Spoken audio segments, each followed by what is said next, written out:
Hello hi అండి. ఈరోజు సున్నుండలు దించబోతున్నాను. Welcome to Ramya Mokarala channel. దానికోసం మీరైతే ఫస్ట్ మినపప్పు ఫ్రై చేసుకోవాలండి, గోల్డెన్ కలర్ వచ్చే వరకు. నాది న్యూ ఛానల్ అండి, ప్లీజ్ సబ్స్క్రైబ్ చేసుకోండి, రమ్య మోకరాల ఛానల్. ఇవి మనకు ఎంత బాగా ఫ్రై అయితే అంత టేస్టీగా ఉంటాయండి. గోల్డెన్ కలర్ ఎంత వస్తే అంత టేస్టీగా ఉంటాయి. ఒకసారి అయితే ఇట్లా ట్రై చేయండి, చాలా చాలా బాగుంటాయి.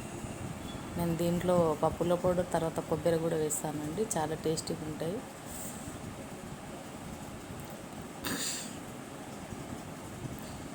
ఇలా కలుపుతూనే ఉండాలండి, అప్పుడే మనకు టేస్ట్ చాలా బాగా వస్తుంది.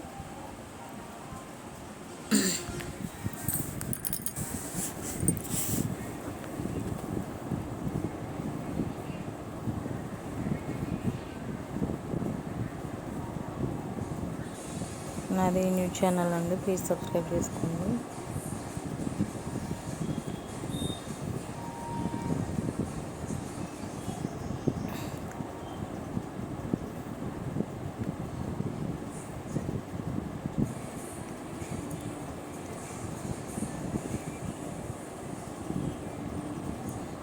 మనకు ప్రాసెస్ అనిపిస్తుంది కానీ హెల్త్కి కూడా మంచిది కదా, ఇంట్లో వేసుకుంటే చాలా హెల్తీ కూడా.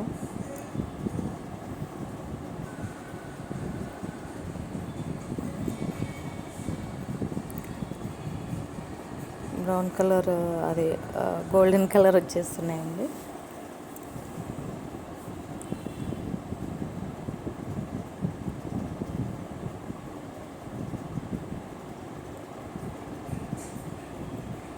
నేను దీంట్లో కొంత బియ్యం వేసుకున్నాను, 2 స్పూన్స్ అలాగా, పిండి అంటుకోకుండా ఉండడానికి.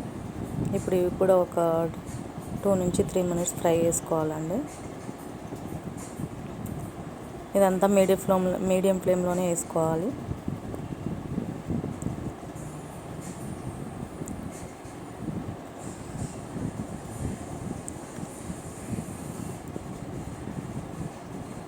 ఆల్మోస్ట్ గోల్డెన్ కలర్ వచ్చేసాయండి. ఇవి తీసి సైడ్ పెట్టుకుందాం మనం. ఇవి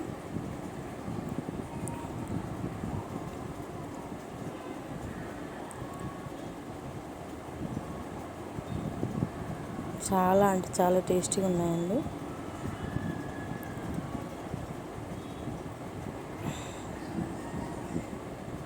నేను ఇవి ఇలాచి వేసి మిక్సీకి వేసానండి, ఒక 2-3 అట్లా వేసి.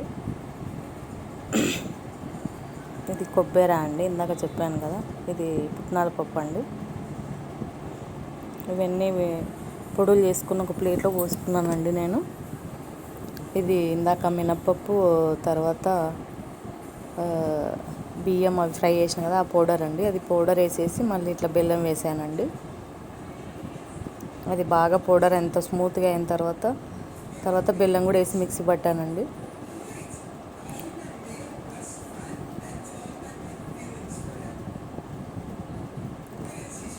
ఇది మిక్సీ అయిపోయిందండి. అలాగే ఇందాక నేను కొబ్బరి పౌడర్, ఇది పుట్నాల పౌడర్ అండి, చిన్న మిక్సీలో వేసాను నేను. ఇదేమో ఇందాక మినప్పప్పు తర్వాత బెల్లం పౌడర్ అండి. ఇవన్నీ వేసి కలపాలండి. ఇది నెయ్యి అండి,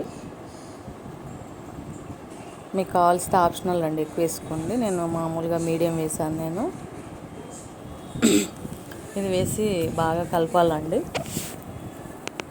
తర్వాత ఇట్లా లడ్డూలు చేసుకోవాలి.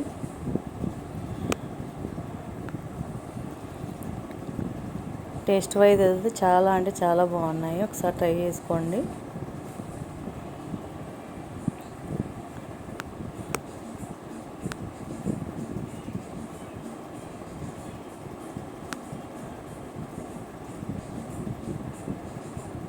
ఈ పప్పుల పొడి కొబ్బరి పొడి వేసాం కదండి, దానివల్ల చాలా టేస్ట్ వస్తుంది.